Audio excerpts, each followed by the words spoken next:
السلام عليكم ورحمة الله وبركاته. طلاب الصف الأول الثانوي، أهلا بحضراتكم. إن شاء الله في الفيديو ده مع تمارين الواجب المنزلي الخاصة بالدرس الرابع، وهو العلاقة بين جذري المعادلة التربيعية ومعاملات حدودها. وقلنا إن أنا عندي مجموع الجذرين هو عبارة عن سالب ب على أ، وضرب الجذرين هو ج على أ. وقلنا لازم تكون شكل المعادلة التربيعية بتاعتنا في صورة أ س تربيع زائد ب س زائد الج بتساوي صفر. دي أهم حاجة عندي عشان لما أجي أطبق المجموع والضرب. أول سؤال عندي هنا بيقول مجموع الجذرين، مجموع جذري المعادلة 2 س تربيع ناقص 3 س ناقص 5 بيساوي، إحنا قلنا سالب ب على أ. ب هنا بسالب 3، يبقى لما أضرب في سالب هتبقى 3 على الاتنين اللي هو الاختيار ج. حاصل ضرب الجذري المعادلة يبقى هنا ج على أ، فسالب 9 على الواحد يبقى هنا ادينا سالب 9.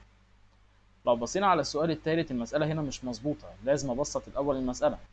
أنا عندي هنا س 2 س ناقص 3 ده كله بيساوي 7. لما أعمل الأول خاصية التوزيع يبقى هنا 2 س تربيع ناقص 3 س بتساوي 7، يبقى 2 س تربيع ناقص 3 س، السبعة تخش الناحية التانية بعكس الإشارة. هو هنا عايز حاصل الضرب يبقى ج على أ، يبقى سالب 7 على الاتنين الاختيار ج. السؤال اللي بعده بيقول هنا إذا كان المجموع بيساوي 5 يبقى ترى قيمة أ هنا بكام؟ يبقى أنا دلوقتي عندي إن المجموع عبارة عن سالب ب على أ، وإحنا قلنا إن الب هنا هو معامل السين والألف هو معامل س تربيع. طب هو بيقول لي إن المجموع 5، معامل س هنا أصلا بسالب أ، فسالب في سالب بقت موجب، وألف اللي هو معامل س تربيع بواحد، يبقى قيمة أ هنا بتساوي 5 الاختيار ب. السؤال اللي بعده بيقول هنا إذا كان لام وميم جذري المعادلة تلت س تربيع ناقص 4 س ناقص 2 بتساوي صفر، يا ترى لام زائد ميم، يعني بمعنى صح هو عايز مجموع الجذرين. طبعا هو عندي هنا سالب ب على أ، يعني أنا عندي سالب 4 على تلت. خلي بالك ده سالب 4 على تلت يعني كأنها سالب 4 في 3، يبقى هنا بتساوي سالب 12. طبعا هنا ناس كتير هتروح تختارها ونسيت ان احنا بنقول سالب ب على أ، يعني المفروض هنا تبقى 4 مش سالب 4. طب يا مستر ليه انت حليتها كده اصلا؟ عشان اعرفك ان انت السالب 12 موجوده في الاختيارات، لو انت ما غيرتش الاشاره بتاعت قيمه سالب 4 بقت المساله كلها غلط، والطالب هيطلع فرحان جدا ان طبعا الناتج اللي طلعه موجود في الاختيارات، وهي المفروض الاجابه تطلع 12 وليس سالب 12. الناس تركز وهي بتجاوب، وخصوصا في الدرس ده عشان الاشارات، وتطلع ضامن اجابتك كويس جدا جدا جدا. السؤال اللي بعده اذا كان مجموع جذري المعادله بيساوي هنا 1، يبقى هنا سالب ب اللي هو سالب معامل س هيبقى أ على الاتنين بيساوي 1، يبقى هنا قيمة الألف تساوي 2 اللي هو الاختيار ب. السؤال اللي بعده بيقول لي هنا حاصل ضرب جذري المعادلة س تربيع ناقص 3 س. لو انت بصيت هنا اصلا مفيش ج، يبقى هنا على طول الاجابة على طول ما انا مغمض صفر، لان هيبقى ج على أ يعني صفر على اي عدد يدينا صفر. السؤال اللي بعده رقم 8 ركز فيه كويس جدا، بيقول لي هنا حاصل ضرب جذري المعادلة دي، يعني هنا هيبقى 3 كاف على الاتنين يساوي مجموع جذري المعادلة اللي هنا اللي هي سالب ب على أ، يعني عبارة عن كاف زائد 4 لأن هيبقى سالب في سالب هنا بموجب على أ اللي هي بواحد. حاصل ضرب الطرفين بيساوي حاصل ضرب الوسطين، يبقى 3 كاف بتساوي 2 كاف زائد 8، الاتنين كاف هتروح الناحية التانية بعكس الإشارة، يبقى قيمة الكاف ب 8 الاختيار رقم د. السؤال اللي بعده مجموع جذري المعادلة، ما عنديش س أصلا، يبقى هنا معامل الس كان بصفر، يبقى طبعا سالب ب على أ يبقى على طول أنا مغمض يدينا صفر. السؤال اللي بعده رقم 10 بيقول لي هنا الشكل المقابل منحنى الدالة د س بيساوي س تربيع زائد أ س زائد ب، فإن قيمة أ زائد ب بكام؟ طبعا هنا لو أنا الدالة اللي عندي هنا هجيب المجموع والجذرين، فهلاقي إن المجموع عبارة عن سالب أ على الواحد يعني سالب أ، والجذرين عندي هنا 2 و1 يبقى مجموعهم 3، يبقى استنتج من هنا إن قيمة أ بسالب 3.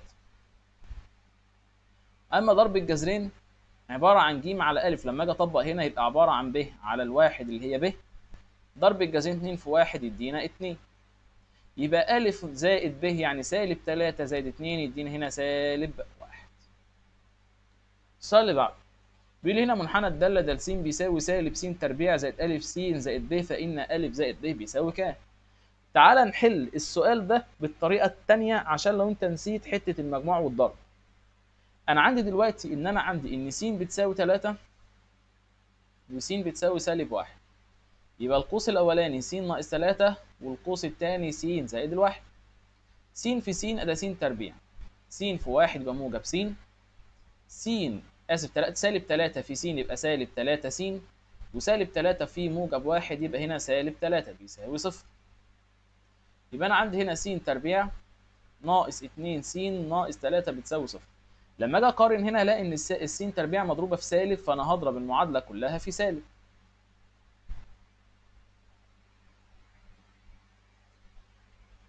يبقى انا ساعتها دلوقتي لما اجي اقارن هلاقي ان الالف ب2 والب ب3 يبقى 2 و3 5. طب الحل طبعا الثاني بقى اللي هو اسهل من او اللي احنا معتمدين عليه بقى الدرس النهارده. انا دلوقتي عندي الجذرين 3 وسالب 1. لما اجي اطبق كلمه مجموع الجذرين هيبقى عندي سالب أ على سالب 1 يعني أ، ومجموع الجذرين هنا 3 وسالب 1 اللي هو يدينا 2.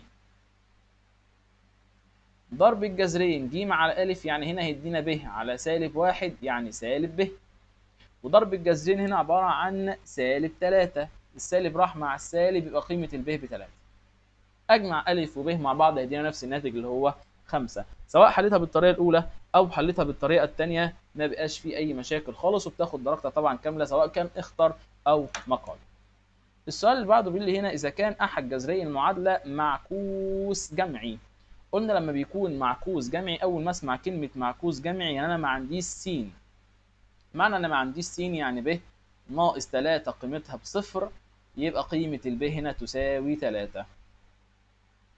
أما لما أسمع كلمة معكوس ضربي، أول ما أسمع كلمة معكوس ضربي يبقى أنا عندي معامل س تربيع بيساوي الحد المطلق يعني أ هيساوي ج، فهنا قيمة الألف هتساوي 2. في الحالة اللي بعدها نفس الفكرة برضو معكوس ضرب أهو، فألف اللي هو معامل س ب4 ألف، الحد المطلق كله على بعضه أ تربيع زائد 4، يبقى 4 أ بيساوي أ تربيع زائد 4. هودي ال4 أ الناحية التانية بعكس الإشارة. هلاقي هنا دي مسألة مربع كامل اللي هو عبارة عن أ ناقص 2 الكل تربيع بيساوي صفر. عددين حاصل ضربهم 4 مجموعهم 4 2 في 2، وإشارة الحد الأخير موجب في الاثنين بياخدوا نفس الإشارة، فبالتالي ده مربع الكامل. يبقى قيمة الألف هنا بتساوي 2. اللي بعده معكوس جمعي، وركز كويس جدا في السؤال ده. مين هنا معامل س؟ أنا عندي هنا سالب س موجب ب س، فلما اجي اخد السين عامل مشترك هيتفضل هنا سالب 1 زائد ب س. عشان يبقى معامل السين ده كله بصفر يبقى انا ب هنا لازم تكون بتساوي 1، عشان يبقى سالب 1 زائد 1 يدينا صفر. السؤال اللي بعده بيقول لنا اذا كان ت زائد 2 هو احد جذري معادله الدرجه الثانيه معاملتها اعداد حقيقيه.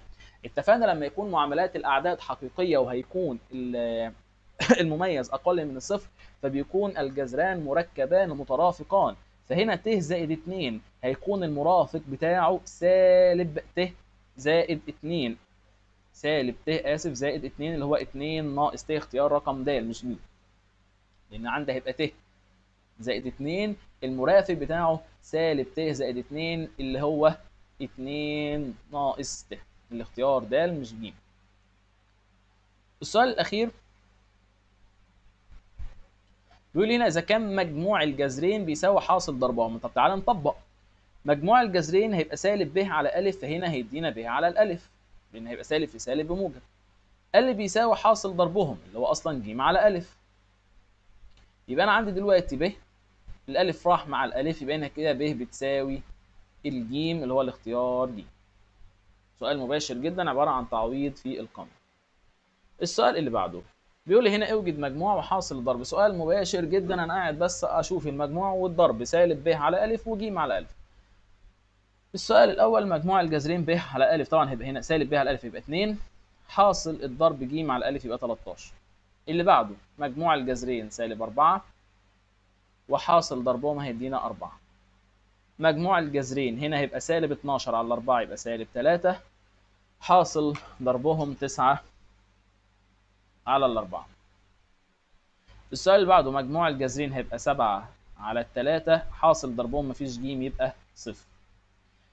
مجموع الجذرين سالب ب على أ يبقى هنا 5 على 6، حاصل ضربهم خلي بالك يبقى المسألة عبارة عن س تربيع ناقص 5 س ناقص 2 بتساوي 0، فيبقى حاصل الضرب ج على أ يعني سالب 2 على 6 يبقى هنا سالب تلت. السؤال اللي بعده لازم الأول أظبط المسألة. يبقى هنا سالب س تربيع موجب 6 س والخمسة تخش الناحية التانية بعكس الإشارة يبقى سالب 6. أقسم على سالب يبقى س تربيع ناقص 6 س زائد الخمسة بتساوي 0.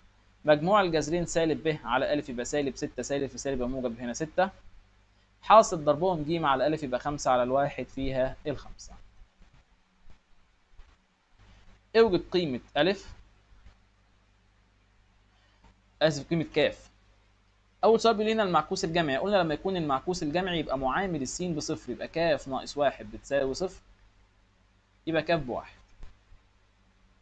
السؤال اللي بعده هنا معكوس جمعي برضو للآخر يبقى معامل السين. مين هنا السين؟ أنا عندي هنا ك س ناقص 3 س بتساوي 0. هاخد السين عامل مشترك فيتفضل ك ناقص 3 س. أنا عايز ده كله بيساوي 0 يبقى قيمة الكاف ب3. السؤال اللي بعده 2 س تربيع ناقص 5 س زائد ك بتساوي 2 معكوس ضربي. لازم الأول أظبط المعادلة. هيبقى عندي هنا 2 س تربيع ناقص 5 س زائد ك ناقص 2 بتساوي 0.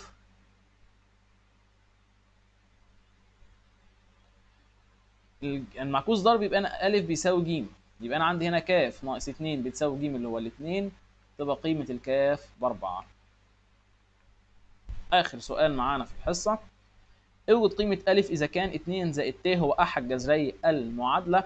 طبعا خلي بالك هنا هيبقى عددان مترافقان.